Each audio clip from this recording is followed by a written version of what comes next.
Atheist Hour with Michael Fulford, broadcasting to you from the underground. No, I've not been driven underground, just changed locations in the studio.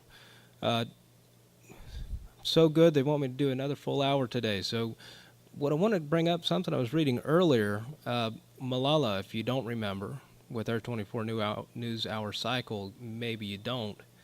Malala was a young lady living in the Middle East who was championing education for women, for girls, really. She's now 16, who the Taliban apparently felt very threatened by and shot her. On recovery, which took some time, she has again taken up. She's still pursuing education for everyone, for women and children, for young girls like herself. One thing I've found interesting is that I continue reading stories about her. She still believes in Islam. She still believes in God. A lot of people will say that, when atheists only come to their atheism after their faith is challenged. I've really not found that to be the case. It's usually, it may come from that. I've known people who that was their initial drive towards atheism. But really, when someone suffers like that, that brings about a greater deal of faith. It's a trial or something. But what I appreciate is that you do see people who use their faith in a way that is, we would say, is unhealthy. They will push their views on other people. They will try to demand some things from people who demand that their rights are infringed on. What happened in the case of Malala, however, she is trying to use her religion, which in the West we still regard as being fairly damaging towards persons, especially if you're a woman or if you're homosexual. She's trying to use this faith to build people, to drive a reason towards driving people to get educated. She still has a lot of belief in this, and that would surprise some of the atheists I know, who would not see that as being something reasonable, who would not see that, you got shot in the face. Why don't you not believe in God anymore? And so as an atheist, I do kind of want to take a step back and kind of look at and see that people do get some, not just comfort, but strength from their beliefs. It's something we should recognize. Yes, they do. Now, personally, I believe there are other ways to do that. I believe that you don't need this God belief in order to take on challenges and to overcome things like what Malala and others have faced. But it is something we need to recognize. We do have a habit of focusing on the bad, and I do think there needs to be a point where we acknowledge the bad and recognize what has been done poorly, but also to continue on, because there are not a lot of great answers at the moment for people who are looking for the community, the networking, all the different things that you would get through religion by going to church. Now, we have things like the Secular Student Alliance. We have the what's called atheist churches that are developing. Personally, I'm becoming more pro those as time goes on, as they begin to, as the idea of being a place for community starts to catch on. Now, we already have things like the Unitarian Universalist Church, which is a non-denominational church where you can go and just participate with people in a celebration of, celebrating life. Now, the issue I found with some atheists who don't want to go to those is simply that a lot of since it is whoever wants, the people who deliver the sermons, since they tend to be of whatever faith as well, because there's no requirement, atheists don't enjoy those quite as much, because you can have someone who is a staunch Christian or Buddhist or Muslim or whomever giving the sermon. So there is a space for just strictly atheist congregations, I guess you could call them. But the idea of building the community, bringing people together, making sure that you have all these things in place, because we do need to have that, not as so much a replacement, because not everybody needs it, but as something there, as some way of binding people together. One of the problems I think with the atheist community is that we don't really have a thing to bind us together, because it's just, I don't believe in God, which is true. That's the sole thing with an atheist. Take two atheists together, they just equally believe that there is no God, or we don't believe there is a God. The idea that the evidence is not there. So you can get me in a room with three people. One doesn't believe in God because they believe that ancient aliens are how everything got started. Second person doesn't believe in God, but thinks we're all going to be reincarnated and life is guided by astrology, and there are certain things in the world, call them spirits, who will influence your life. Not really going to have much in common with those people, except, well, at least in that respect. So how do you build a community with that? Well, to go back to Malala, the idea of having common goals in her, like the idea of education, women's rights, equal rights for minorities, bringing people together, providing a place. One of the things, too, is, I mentioned earlier, one of the things that atheists get faced with, well, you'll understand when somebody dies. And there are atheist answers to that. There's ceremonies that are put on by the Humanist Association to answer that. But, there are good things, too, like we want to celebrate marriages. We want to celebrate births. We have religions have these ceremonies not because it's any way beneficial to religion itself necessarily, but because these are things people look to do. They want to celebrate these things. We need to find a way to make these more present, more available, and more well-known. But the reason why I was talking about Malala after reading it is the Harvard recently mentioned her as the Humanitarian of the Year. And that's great. That's kind of what we need to hear more of. One of the things that that atheists tend to get criticized for is how often we will criticize Christianity and not criticize Islam. And possibly one of the real examples of this as to why is what's happened with Malala. She was actively criticizing Islam while Muslim. And as far as I know, she still is Muslim, and was a child, and was brutally attacked. In the case of Salman Rushdie, who was had a fatwa declared against him, his publisher was attacked and shot.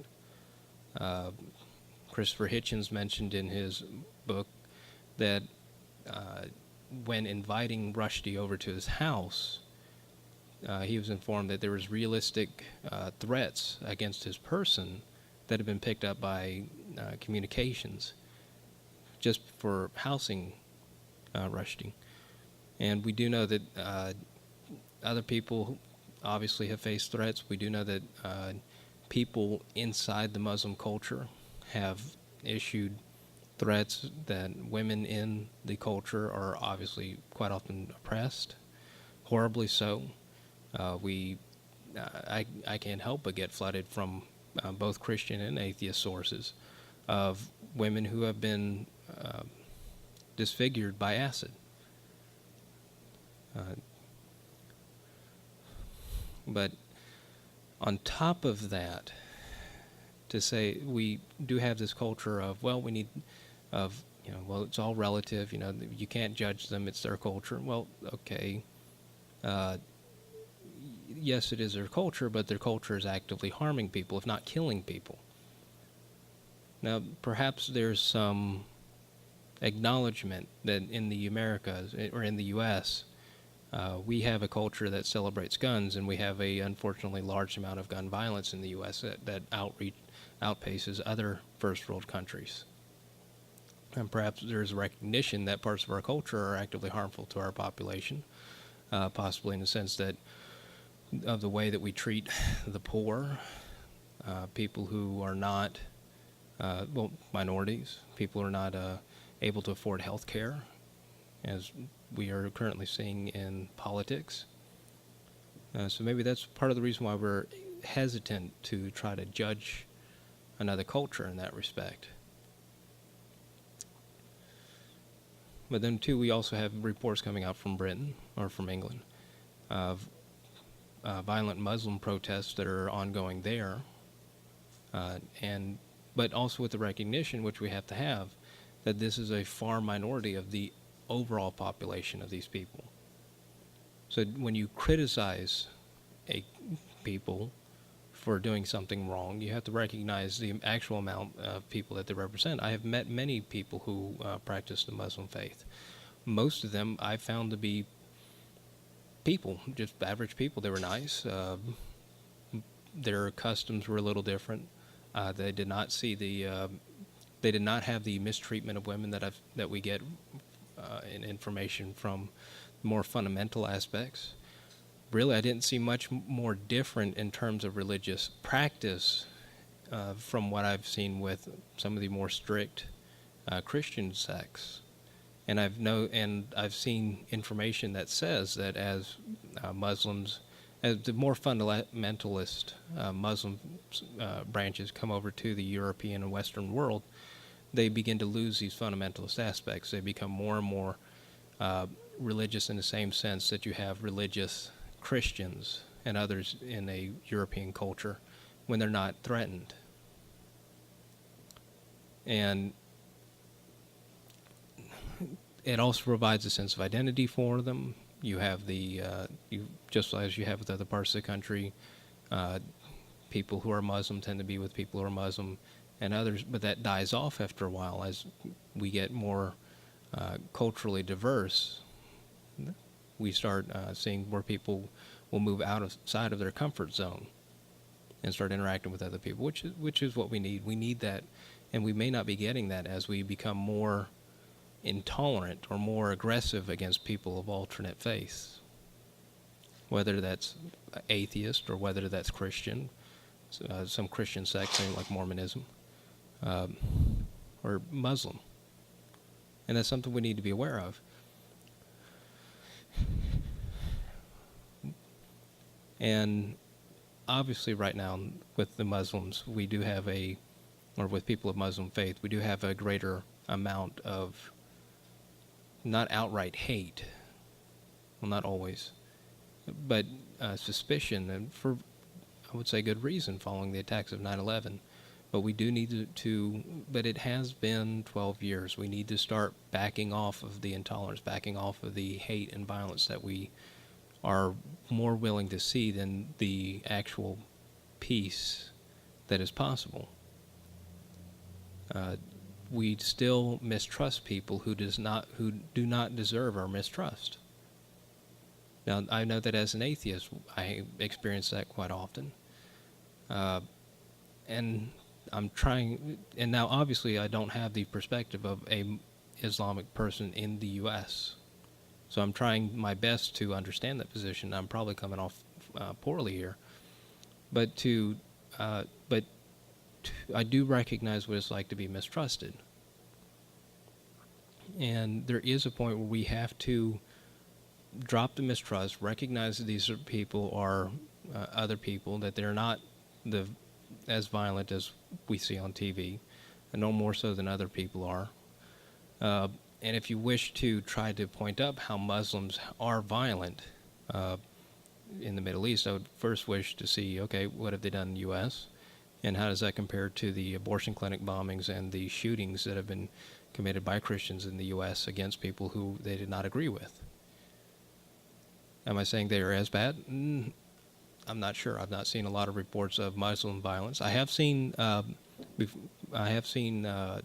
news stories concerning domestic violence, which has been a problem and is still being addressed. But in terms of once they live in the country and have been adopted into the country, I don't see them as doing, as a group, much more than what Christians have done as a group. And if you don't think there is this problem, I still find very often people who do not support Barack Obama, who will often label him a Muslim. Well, what do you and the reason for that is, what do you define?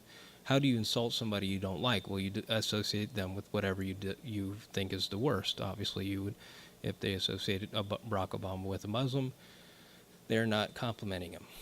Now, the problem I have with that personally is I'm not a fan of Barack Obama either.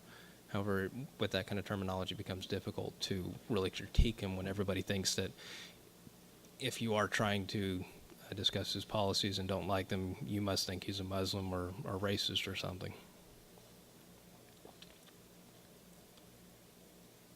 Now, as an atheist, how would I say to deal with people who are religious, in the sense, let's talk moderate Muslims, moderate Christians. Well, how would I deal with them? Well, for an atheist, for me personally, it's just, well, they're people. Let's deal with people. Yeah, they may have some funny beliefs about a Jewish zombie or a flying horse, but everybody has their funny beliefs, and we just have to learn to deal with it. I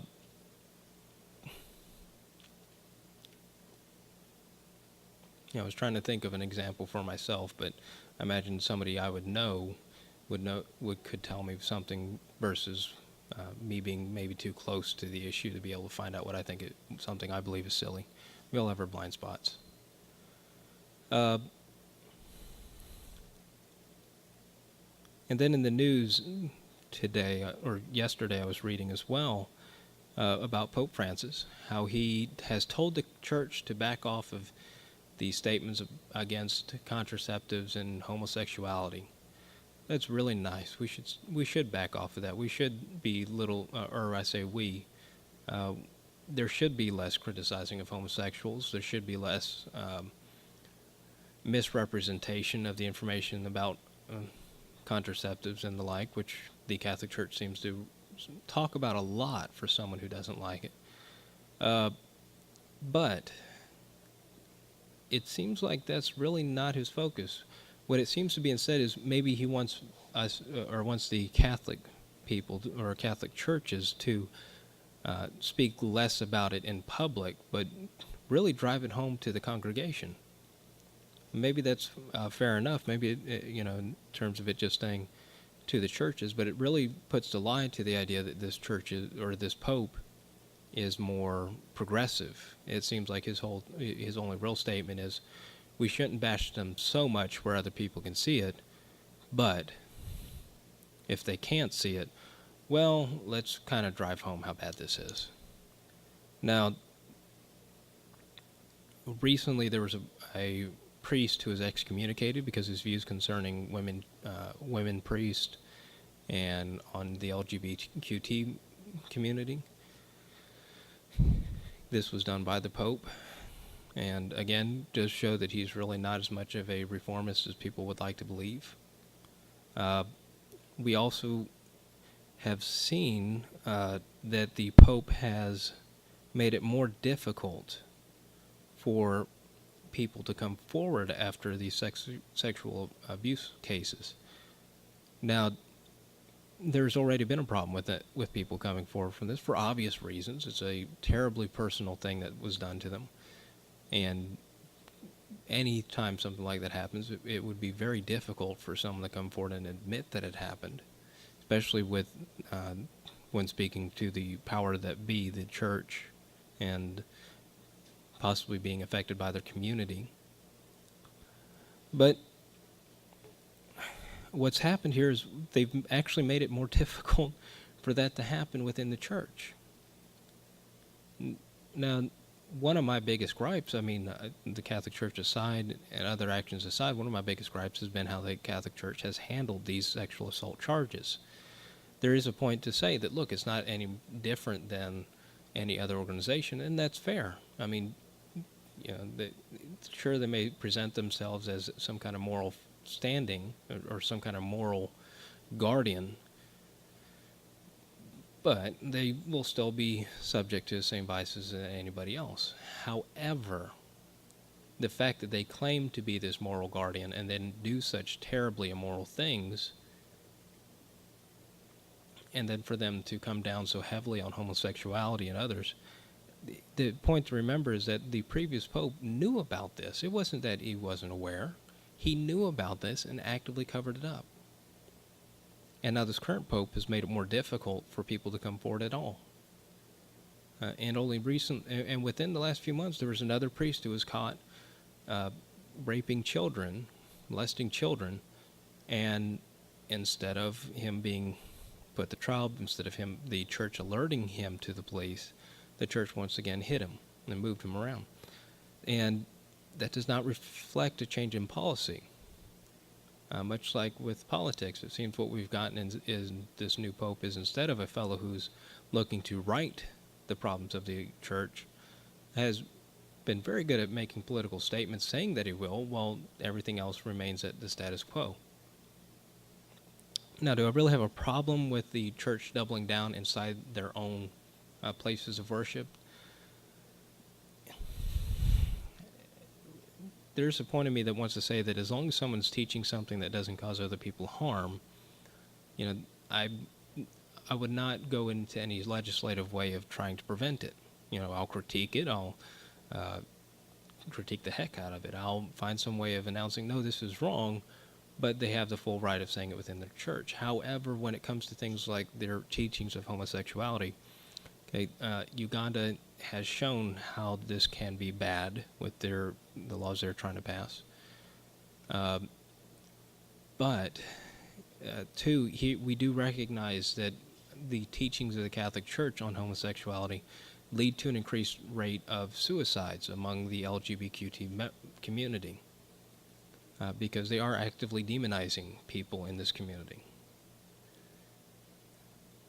Now, when something like that leads to someone being injured, now we have issues recognizing mental harm. I'll admit that.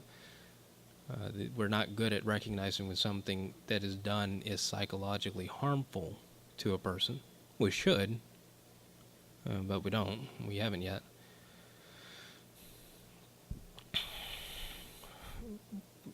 But when it comes to that would be an issue where I do think we have to draw a line or have to do something. It's like when we see with these kids who are in part of a religion that prevents medical intervention. Okay, we are fine with the parents not getting medical intervention. They can not get medical intervention as often as they don't want to. But when it comes to kids, we do have a line that we draw there. You're underage, you will get medical treatment. Sorry. Hate us if you want, but at least you'll live to hate us for a long time, hopefully. Now, how do we look at that and say, we see the harm being done here with this teaching. Do we take that and go forward with it and say, we recognize that the teachings you have concerning homosexuality are harmful to people who are part of our community and are homosexual? Or do we not? Do we just allow, it's just mental harm, maybe they'll grow out of it. Just because people commit suicide after hearing this doesn't mean that this is something that should be blocked. And we can't, and it's not like with what some people try to link. Who've tried to link rock music, say, to teachings or to suicide or to violent behavior. We know that's not the case. Charles Manson said he was informed by Helter Skelter. Charles Manson was crazy. We know he was crazy. And crazy people will find whatever justification they need. The difference here is that we can recognize that depressive behavior is brought about because of the teachings made by the Catholic Church. And I'm being a little too hard on the Catholic Church. It's not just a church that teaches homosexuality is wrong. Certainly evangelicals do as well, and other branches of Christianity do as well. I was having a conversation with a person for some time on this fact, and the person no matter what, I even got them recognized. They saw that the two people living together in a committed relationship, loving, caring, raising a family even, was the equivalent to him of sin. It was absolutely sinful. Not just as bad as masturbation, but everybody does sin. So hey,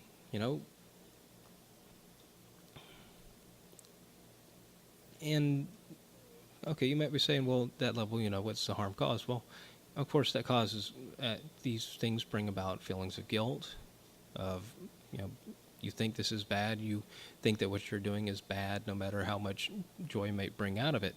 You are being taught what you're doing is wrong. What you feel is wrong. What the person you care about, in the way that you care about them, is wrong. and that builds all the way up. So do we have a point there to where we should interfere and say, no, you can't teach that anymore because we know that what you've taught is causing harm to other people? And I don't know. I mean, that to me is a difficult spot. I'm about personal freedoms. But with something like that, that's a personal freedom, sure. That's the freedom of an organization. They should be able to teach. But what they're teaching is actively harmful to other people. Do we allow for that, or do we, in a open society like ours, do we say that, no, that's not something we can allow? That is like shouting fire in a theater or bomb on a plane. We cannot allow that. Of course, because the alternative really is to allow these teachings to continue and to allow people to be driven to suicide. And that, when it comes to personal freedoms, we have to recognize that. And which is more important? And that would, to me, that would be an issue where it would very much violate the separation of church and state.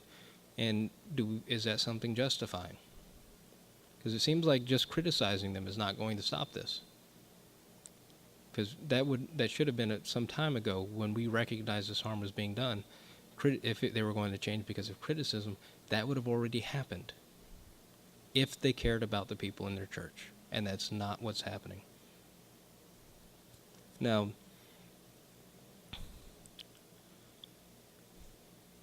what I find funny is that they also will talk about, what else? We saw back when I liked Pokemon was demonic, a card game. We listened to things about how books are demonic. Harry Potter was deemed demonic at some point or another.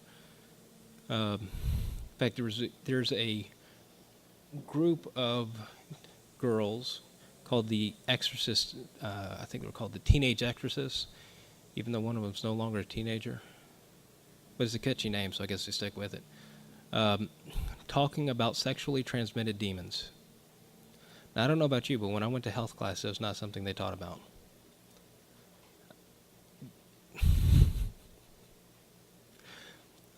These are I believe these are the children of a pastor named Bob Larson, the evangelical Christian, and he has.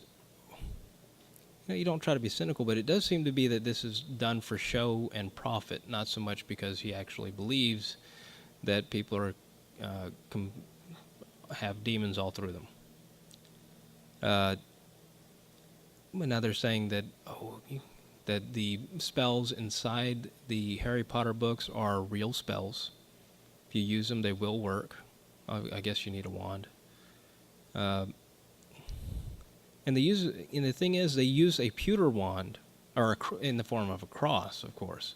It's not really a wand; it's a cross. Just you wave it at people and stick it at them, and that's how you perform exorcisms. I'm trying it, but that's just silly. It's just here we are, 2013, and we still think of demons. There's a study recently: 40% of people think that mental diseases can be treated with prayer and the Bible. I mean, really? There's a study that was shown, too, that Christians suffer depression at a greater rate than atheists. We got something, at least, here in the States. Really think about that for a sec, though. The idea that more people are going to get, or 40% of people in the U.S., that's a big chunk of people, think that mental disease can be treated with prayer, or will be better treated by prayer, instead of seeking a psychiatric or something. Really? I mean, you need help. These people need help.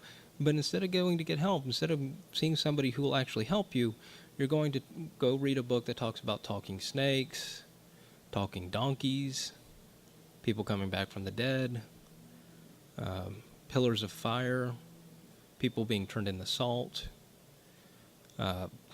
saying that bats are birds and rabbits chew on their cud. They don't. And then everything kind of just poofed together into a planet, established set of laws, plants can live without sunlight, that kind of thing. And you're going to read that book and think that you'll come out the other side of it, ignoring all the rape, pillage, plunder, all that other good stuff, genocide, all with all that stuff, and then come out the other side, perfectly working, sane individual. Good luck with that. Uh,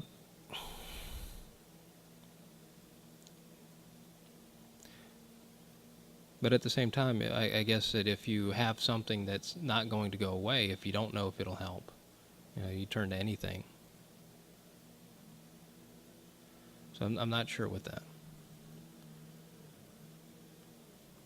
Now, one of the things that, to contrast earlier with what I was talking with Malala, another story came out today, or within the last couple of days, concerning Mother Teresa. And just to kind of back up what has already come out, they had with Christopher Hitchens' book, The Missionary Position.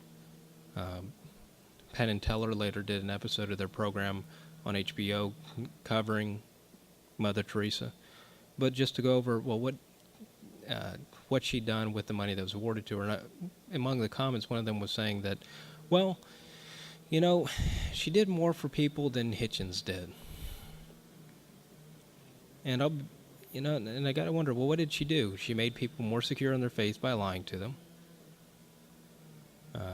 including lying about her own faith. And then she took money that was meant to be given to poor people and gave it to the church instead of really caring for the people who needed it. You had people who were sick and dying in her care facilities that could have been given medicine.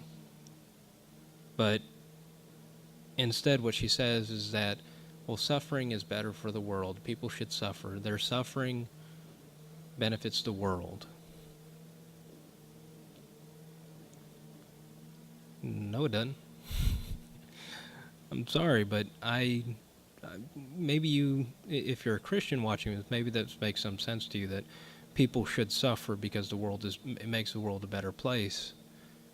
But it seems to me that the progress of human morality, the progress of human science and understanding has been about making people better, making people more comfortable, bringing about better medication, better treatments, so that we don't have to suffer. There are people who are there are children who are suffering with untreatable diseases. No one can look at that, or no one should look at that and say, that is a good thing. That child who is suffering with tumors on her brainstem, sure, she may never live to see 10 years old, but her suffering benefits the world. It makes the world a better place. How many people who've said that have suffered themselves to the same degree? Now, is it just, you can say that, well, there is a justification in the sense that these people who they have to have some kind of justification for why the suffering is done. There has to be a reason for it, and that reason is you're bringing yourself closer to God. That's fine. If it was someone who's suffering to that degree that's saying that, I can understand them needing that justification. But it wasn't someone who's suffering to that degree. It was someone who had the capability of making someone else's life more comfortable. It was someone who was telling people they were going to make their life more comfortable. It was someone who's presenting themselves as some kind of religious figure and asking for money to help other people, and yet she doesn't help them. She just lets them suffer. And we're seeing the opposite side of the coin here. In Malala's case, her religion has apparently given her great faith to continue to take on to continue fighting this fight that she's taken on for herself. And that's wonderful. The other side of this coin is you have people like Mother Teresa. Now, do I think she was actively trying to scam people? No, I don't think that's what she was wanting to do. I have no doubt she fully believed that she was helping people, that she was doing good, that what she was doing provided some benefit. She probably really did believe that the suffering of others in some way benefited the world. It doesn't change the fact that she was taking money that was meant to help people who were ill, people who were dying, people who had no family, and was instead giving it to the church which I will, just to be fair here, the church does do a lot for other people. It provides housing, it helps provide education, many other things. The church also, however, the Pope sits in a building with a gold-flecked roof, has his own car called the Pope Mobile, wears fine vestments, eats good food, I would imagine, and gets very good medical care. Why does a Pope need medical care, by the way? Why, he's direct line to God. You shouldn't have all these problems, but apparently he does. Now, does that make her a hypocrite that she did this? I don't know. That I'm not going to say that. I'm just saying that, look, here's what she did. Here's what people thought they were donating to. Here's what she actually did towards other people. Now, the person was saying that she did more good for people than Christopher Hitchens did.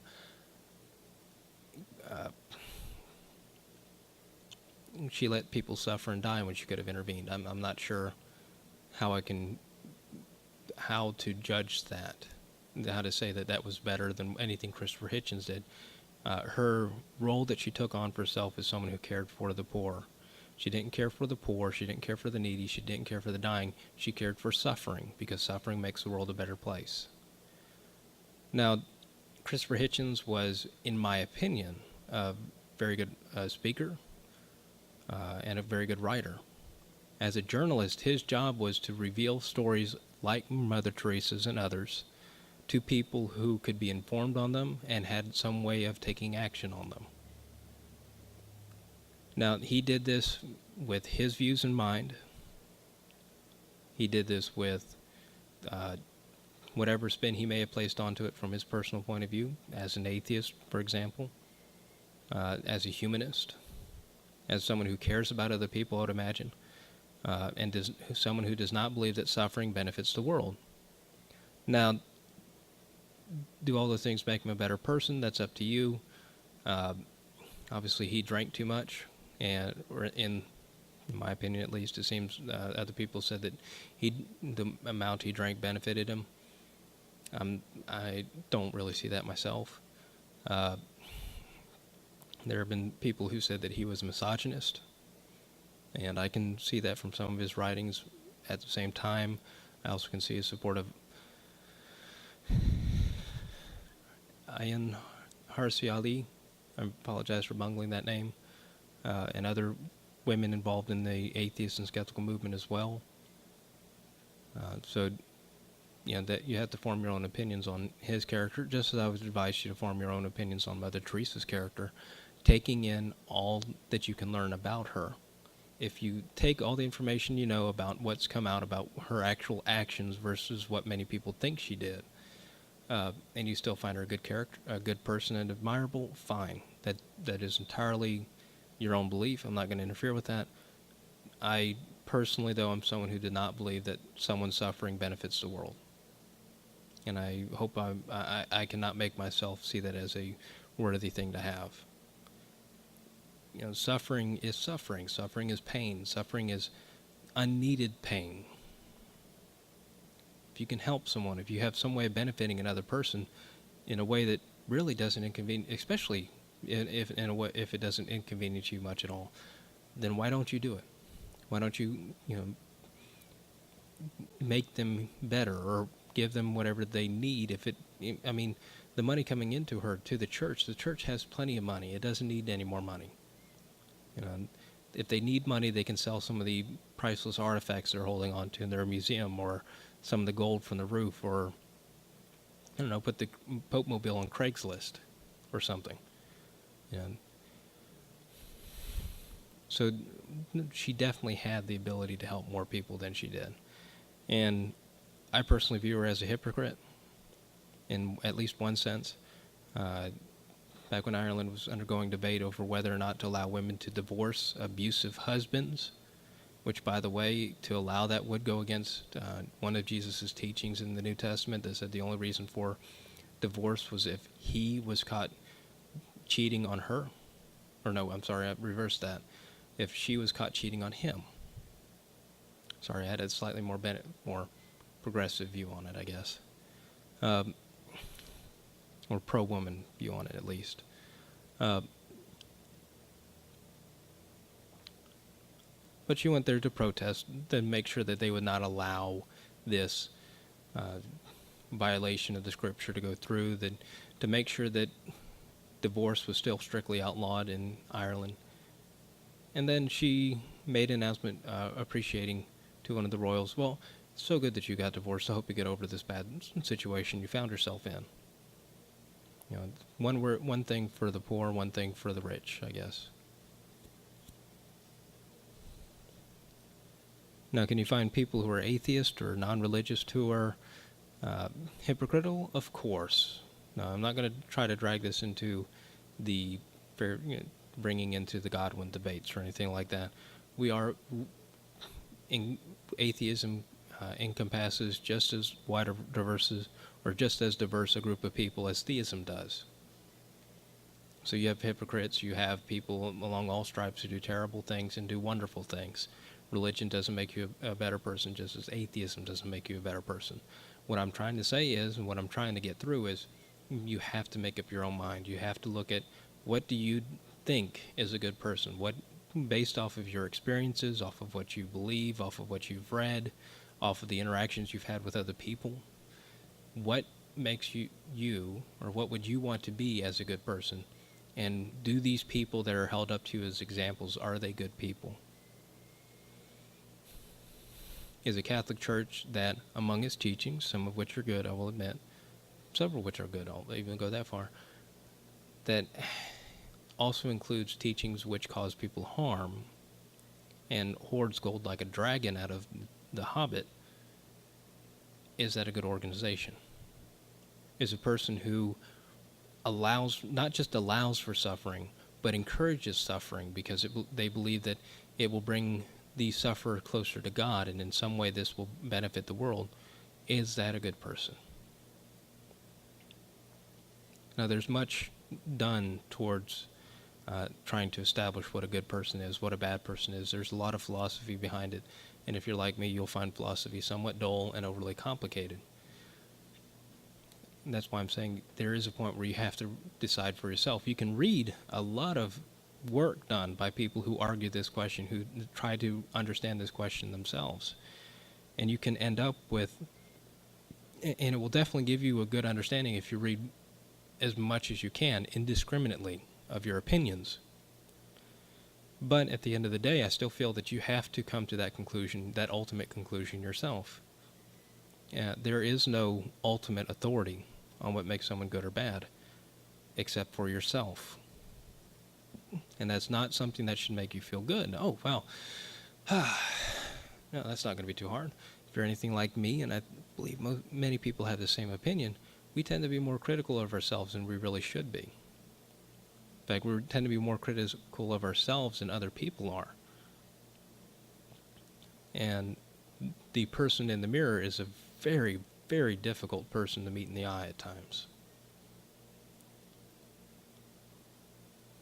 So when you go to ask who's a better person or who's a more worthwhile person, someone like Mother Teresa or Christopher Hitchens, do so with as much information as you can. Don't just stop at hero worship. Christopher Hitchens is good because Christopher Hitchens is awesome. Mother Teresa is good because Mother Teresa is awesome. Don't stop there. What makes Christopher Hitchens an awesome person? What made Mother Teresa an awesome person? How do they measure up in your eyes? Do they fulfill all or most of what you consider to be a good person?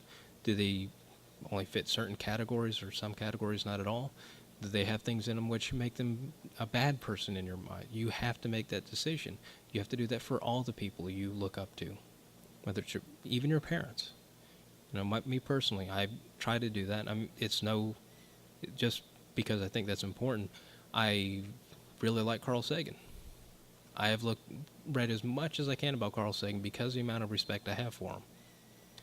And what I found is a very good science communicator, apparently a good scientist from what I've read. At the same time, he seems to have been a negligent father. He had views on marijuana I don't agree with. Now, I'm not saying that I think marijuana should be illegal. I don't think it should. But his views on it were certainly ones I don't agree with. In terms of his appreciation for pulp culture, I'm a big pulp culture fan myself. I do think actually Neil Tyson does a better job in that respect than Carl Sagan did. But at the same time, I can recognize that he was a very, very good popularizer of science. He was very good at conveying science in a way that was both understandable and appreciative without talking down to anybody you spoke with. And that's something I really, really respect, and I would really want to have for myself to be able to do. In terms of Christopher Hitchens, in not all ways is he someone I would look up to, but in the ways that he did, he was a very good writer, in my opinion. Very good at rhetoric. He was very good at being in a debate and pulling information and having a diverse amount of information which to draw from. Those are things I highly respect and would love to have for myself. These are things, and that's what I respect about these people. Now, on the opposite side are the things that I try not to think. Well, having seen how people act when they've had too much to drink, I cannot respect Christopher Hitchens' amount of alcohol that he would drink. There are things I can't respect about certain people, but that doesn't, to me, that doesn't invalidate what they've done. I mean, I can look back at the founding fathers. Thomas Jefferson tended to get into it with his slaves too much. While officially being at least speaking against slavery. Benjamin Franklin was a lecher. George Washington embezzled from the government, which is part of the reason why we set a presidential allowance, basically, was because of George Washington, the way he handled money.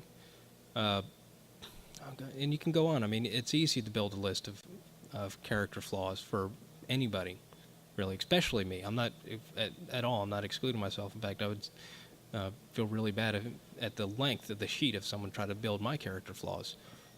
But I'm just trying to say that you need to recognize whoever you hold as a hero, whoever you have a great deal of respect for, you really need to recognize what their full personality. Not just because it's good to tear people down, but if you have someone who you're setting as a role model, if you try to set them on a pedestal, you're never going to be able to get there. You're going to set them so far ahead of yourself, you'll never be able to get there. You need to recognize how they were flawed, what they did wrong, where they were that didn't quite succeed, or how you feel they could have done better, and you need to do that for yourself. Now, some people will do this in different frameworks, and currently one of the ways people do it most of the time is with religion. Now, I would say that you don't need this framework anymore. I think this framework has too much baggage behind it. For all that Malala and others are really trying to bring about a revolution in Islam and make it a better religion and make it more peaceful overall, and not just in the sense of where it has been like Christianity, and part of that, if I do want to make the caveat there, part of that is simply due to the current conflicts in the Middle East. And if it happened in a Christian country, you'd have the same things happening in terms of more fundamentalist and extreme religion or extreme Christian violence. But the baggage is such that you no longer, to me, it's almost to the point where we can just dump it without having to worry about anything. We can just dump and not have to worry about trying to justify the genocide and misogyny of the New Testament, or Old Testament, I'm sorry, to justify the same in the Quran, or in other faiths as well. Buddhism has not had a great track record with women either. So it may be a time where we can just say, we don't need this anymore. We are beyond this. We can start moving forward and not have to hold on to this luggage anymore. And I do think that's something we need to start working towards, not really replacing religion, but making it so it's no longer needed. Doing the things for ourselves, building a culture where religion is no longer needed. We do see this. We have examples of this in other countries where this has been done, and I think we can do better moving forward. Anyway, that'll be it for today. Just to reiterate, you can find me on Facebook at Michael Scott Fulford under Michael Scott Fulford. My email is michaelscottfulford@gmail.com. If you want to friend me on Facebook or shoot me a message, or email me. I'd love to hear from anybody listening instead of the one person. Hi, Mom. Uh, and yeah, just we'll be here every Sunday, so please tune in and hope to hear from you next time.